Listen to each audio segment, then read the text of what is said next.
Olá, caros estudantes, tudo bem?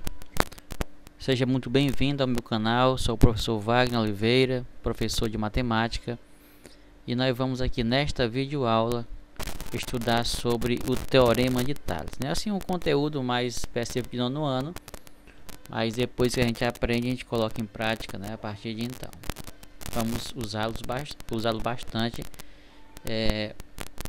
do nono ano em diante, né? Nesta aula você aprenderá, então temos aqui a habilidade que será desenvolvida, que é compreender o conceito do teorema da proporcionalidade, né? O teorema de Tales propriamente dito, existente nos segmentos de retas formados entre paralelas cortadas por transversais. Então nós vamos ver então o teorema de Tales, vamos compreender o seu conceito e também vamos resolver alguns exercícios envolvendo esse teorema. Então, olá, tudo bem, né? Então, nós vamos estudar o famoso teorema de Tales. Bom, ele irá envolver razão e proporção, então aqui já faz-se necessário que a gente entenda desse assunto, né? Razão e proporção. Lembra que você estudou razão e proporção, né? Razão e proporcionalidade. O que é razão, né? O que é proporção? Mas não fique preocupado, porque a gente vai rapidamente ver o que é proporcionalidade. Vejamos aqui então, assim numa revisão bem rápida, o que é proporcionalidade. Bom, observe aqui essa imagem, né? Quais as semelhanças você observa entre os dois animais e as diferenças? A gente pode, por exemplo, a gente pode olhar para um e para outro e comparar aqui o peso, né? O peso do maior está para o peso do menor. O tamanho, né, também a gente pode fazer essas comparações. O tamanho do maior está para o menor ou vice-versa. Enfim, a gente pode fazer aqui várias comparações, né, para perceber quais são as semelhanças e também as diferenças. Vamos ver aqui então a gestação de um equino é 11 meses. A gestação humana 9. Olha aí, ó. Vamos fazer aqui uma comparação da gestação do equino com a gestação humana, a gestação de um elefante, que são 22 meses, e a gestação de uma orca, que são 18 meses. Então observe aqui, ó, a razão entre o período de gestação equina e do elefante. Qual vai ser essa razão? Então você vai olhar e tem que ser nessa sequência, né? A razão entre o período de gestação equina e do elefante. A equina é 11, né? Ó, temos aqui, né? E a do elefante 22, ó, 22 meses. Então, como é que você vai montar então esta razão?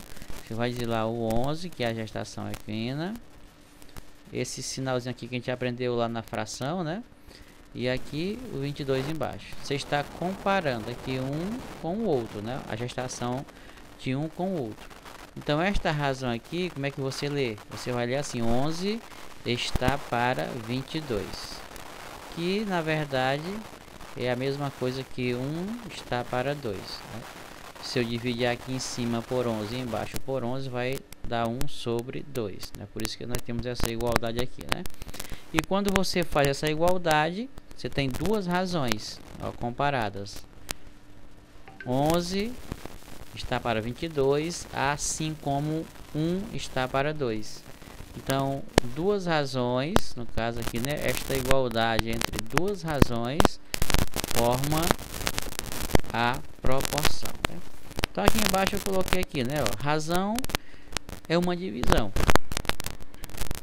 e a proporção é uma igualdade entre duas razões.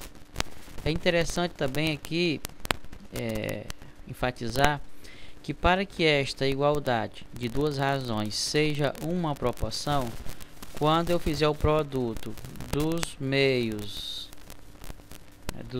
pelos extremos, isso tem que ser igual a 1. Quando você fizer 11 vezes 2, dá 22. Quando você fizer 22 vezes 1, dá 22. 22 para 22, isto é igual a 1. Se isto não acontecer, esta igualdade não será proporção. certo? Não será uma proporcionalidade. Seguindo adiante, a gestação de um equino é 11 meses, a gestação humana 9, a gestação de um elefante 22 e a gestação de uma orca 18. Então o que nós queremos aqui agora? A razão entre o período de gestação humana e da orca. Gestação humana 9, gestação de uma orca 18 meses. Ora, 9 está para 18. Se eu pegar aqui 9, 18 avos, e você simplificar isso aqui, dividindo tudo por 9, por exemplo, aqui, ó, que é o maior divisor comum desses dois, você vai encontrar 9 para 9, 1, 18 por 9, 2. Então a gente pode afirmar que a razão 9 está para 18 é a mesma coisa de 1 que está para 2. Isto aqui é uma proporção? É. Quando você fizer aqui o produto, né, do meio por extremo, 18 vezes 1, 18. 9 vezes 2, 18. 18 está para 18. Ou seja, que é igual a 1. Então, novamente encontramos, né, 1 como resposta. Se for diferente, repito, não será a proporção. Então a proporção é uma igualdade entre duas razões, né? O exemplo que nós fizemos foi esse, né? A gestação do equino está para a gestação do elefante, assim como a gestação humana está para a gestação da orca, o que nós vimos no slide anterior. Então aqui nós formamos aqui, comparamos agora essas 4 gestações e a gente pode perceber que estas razões formam de fato uma proporção. Porque quando você fizer 11 vezes 18, 8 vezes 1, 8, 8 vezes 1, 8, né? 1 vezes 1 é 1 e 1 vezes 1 é 1. É zerinho, vou botar aqui, 1 vezes 1 é 1 e 1 vezes 1 é 1. Então fica 8, 8, então vai dar 188, não é isso? Tá errado aqui, né? Vamos ver aqui de novo rapidinho aqui. Acho que tem um errinho aqui nas minhas contas. Mas aqui direitinho aqui vai ficar comprovado o que eu disse. Deixa eu botar o maior em cima aqui, fica mais organizado. 18 vezes 11. 1 vezes 8 é 8 e 1 vezes 1 é 1. 1 vezes 8 é 8 e 1 vezes 1 é 1. Então fica 8, 9 e 1. 198, ó, 198. Se você multiplicar 9 vezes 22, 22 vezes 9, você vai encontrar a mesma coisa, ó. 9 vezes 2, 18, vai 1. 9 vezes 2, 18, mais 1, 19. 198. Então, 198 está para 198. Esta razão aqui vai ser sempre 1. Então, portanto, esta comparação entre essas duas razões, de fato, é uma proporção, né? Uma proporção. Espero que você tenha compreendido essa parte inicial. Bem, vejam aqui quantas perguntas. Você já pensou medir a altura de um prédio ou de um porte sem subir nele? Usar lá as ferramentas de medição? Como é possível medir a largura de um rio sem o uso de um instrumento de medição? Como medir objetos ou algo presente na natureza que não se alcança? E se você fosse desafiado a medir as pirâmides do Egito, você conseguiria medir sua altura? O que você me diz? Muitas perguntas, né? Vamos ver então aqui por partes a compreensão dessas colocações. Vamos tentar entender aqui e responder essas perguntas aqui de acordo com o teorema de Tales. Tudo bem, né? Nós já relembramos proporcionalidade e agora vamos ver o que isso tem a ver com o teorema de Tales, tá certo? Quem foi Tales? Vamos ver aqui. Bom, olá, eu sou Tales de Mileto, né? Ele está falando. Nasci na antiga colônia grega Mileto, região da Jônia, atual Turquia, por volta de 623 ou 624 anos antes de Cristo. Bem velhinho, né? Fui incluído entre os 7 sábios da antiguidade. Foi um grande filósofo, astrônomo e matemático grego. Por volta do ano 600 a.C., encontrava-me no Egito e um mensageiro do faraó impediu que calculasse a altura da pirâmide Quéops. Vamos ver como descobrir a altura dessa pirâmide? Vamos ver lá, né? Aí nós temos aí o Teorema de Tales, que é uma teoria matemática que demonstra situações em que há proporção. Segundo o teorema, né, o que diz o teorema? Deixa eu organizar aqui pra você entender direitinho. O que diz o teorema? A interseção por duas retas transversais e um feixe de retas paralelas formam segmentos proporcionais. Então você tem aqui essas retas aqui R e S, T, que são retas paralelas, né? O que são retas paralelas? São retas que não se cruzam, né? Que não se encontram. Observe que esta reta aqui, ó, a reta R, que é essa aqui, a reta S, são essas retas azuis, né? E a reta T, elas são paralelas, elas não se encontram. E quando esse feixe de retas paralelas são interceptadas, cortadas por por retas transversais, observe que esse ponto aqui no cruzamento com elas, ó, são pontos de interseção. Nós representamos por essas letras do alfabeto maiúsculo, né? Então observe que, segundo o teorema, esses pedacinhos aqui, AB, BC, DE, EF, são segmentos proporcionais. Na imagem ao lado, as retas R e ST são paralelas, né? Que você vai ficar sempre assim. Quando você vê esse símbolo aqui, ó, essas duas retinhas assim meio inclinadas, você já entende que ele está dizendo o seguinte, ó, R paralela a S, S paralela a T. Já as retas P e Q, né, essas aqui, retas pretinhas aqui, são chamadas de retas transversais, né, porque cortam as paralelas em determinados pontos. Por exemplo, aqui na reta R no ponto A, na reta S no ponto B, na reta T no ponto C. Isso é a reta P, né, a transversal P. Já a transversal Q vai cortar a reta R no ponto D, a S no ponto E e a T no ponto F. Cada um desses pontos de intersecção, o que é interseção? É um ponto comum às duas retas. O ponto A ele é comum tanto à reta P quanto à reta R. Isso é um ponto de interseção. Então recebe uma letra maiúscula, como já havia dito, né? Não coloque no caso minúsculo, que é para diferenciar, né, o ponto da reta. A reta é letra minúscula e o ponto letra maiúscula, tá certo? Dessa forma teremos vários segmentos de retas formados, né? Nós vamos ter aqui, por exemplo, daqui, ó, desse ponto A até o ponto B, nós temos o segmento AB. Já do ponto B até o ponto C, nós temos o segmento BC. Aqui do ponto, ó, o que eu chamar de ponto D, tá bom? Vai ficar igual a outra lá. Vamos tirar aqui esse negócio de a linha. Então o ponto DE, né, que vai daqui, ó, até o ponto E, forma aqui o segmento DE. Então, segmento DE.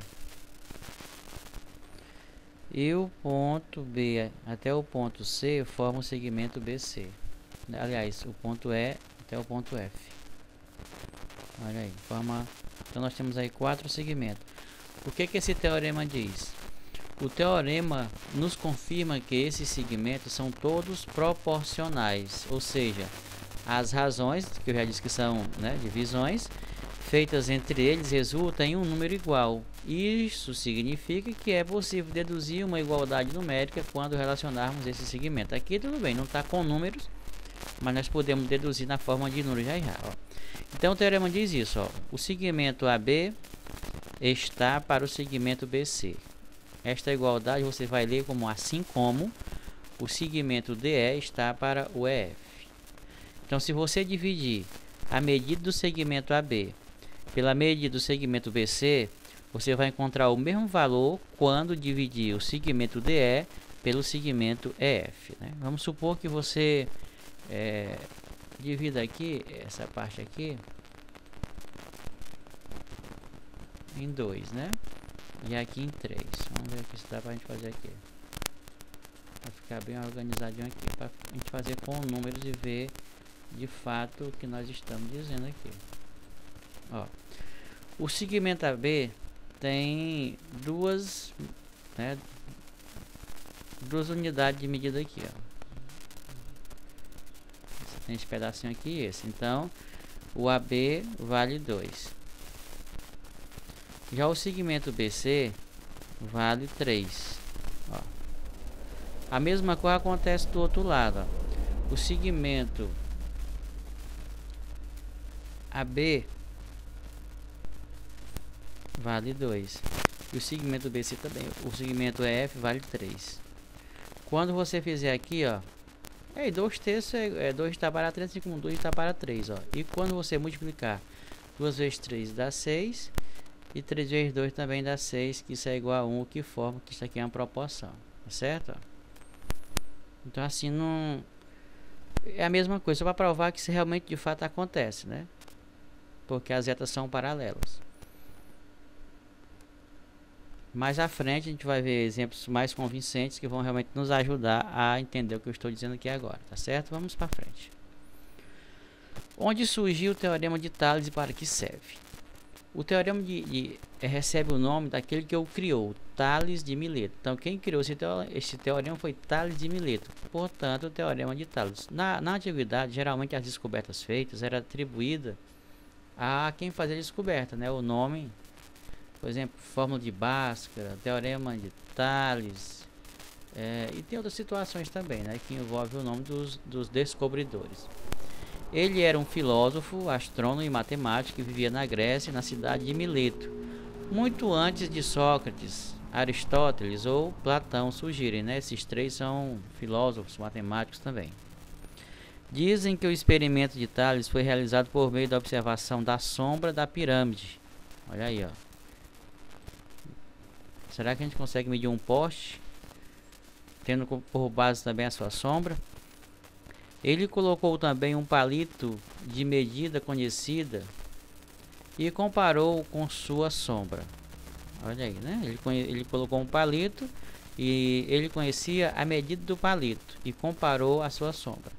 A partir disso, ele conseguiu calcular a altura da pirâmide de Kéops no Egito, pois os raios solares batiam na pirâmide e no palito com o mesmo grau de incidência. Olha aí, ó. Observe a imagem aí, que é o que está acontecendo, né? Ou seja, os raios vão formar a sombra da pirâmide, assim como também formarão a sombra do palito, certo? Só que aqui no caso a medida do palito ele conhecia. Então ele fez aqui então estas comparações e conseguiu fazer então o cálculo para descobrir a altura da pirâmide de Kéops. Bem interessante, né? Bom, a definição do Teorema de Tales é a seguinte: se duas retas são transversais a um feixe de retas paralelas, então a razão entre dois segmentos quaisquer de uma delas é igual à razão entre os segmentos correspondentes da outra. Como assim? Ele está dizendo que se nós pegarmos aqui o segmento AC, vamos pegar o grandão, né? Daqui até aqui, ó. Ele está para o segmento BC. Na verdade, aqui acontece três situações, ó. Vamos aqui esclarecer que já tem uma delas. Se nós pegarmos aqui o segmento AB, ó, o segmento AB, aliás aqui, né? AB está para BC, isso acontece também. Assim como o segmento DE, isso nós vimos naquele slide anterior, né? Está para o segmento EF. Pode ser também o seguinte, ó, o segmento AB está para o segmento DE, assim como o segmento BC está para o segmento EF. Então, todas essas situações, quando você tiver números para fazer as comparações, você vai ver que tudo isso aqui vai dar na mesma coisa, né? São segmentos proporcionais. Isso você vai conseguir perceber. E aqui a nomenclatura novamente, né, de retas paralelas. R paralela a S, que é paralela a T. E aqui P e Q, que são retas transversais, que são as retas que cortam as paralelas, tá certo? Formando aí então os segmentos proporcionais. Bom, temos aqui uma atividade para a gente colocar em prática o que eu acabei de dizer. Temos aqui três retas paralelas, R e ST, e essa transversal M e esta outra N, né?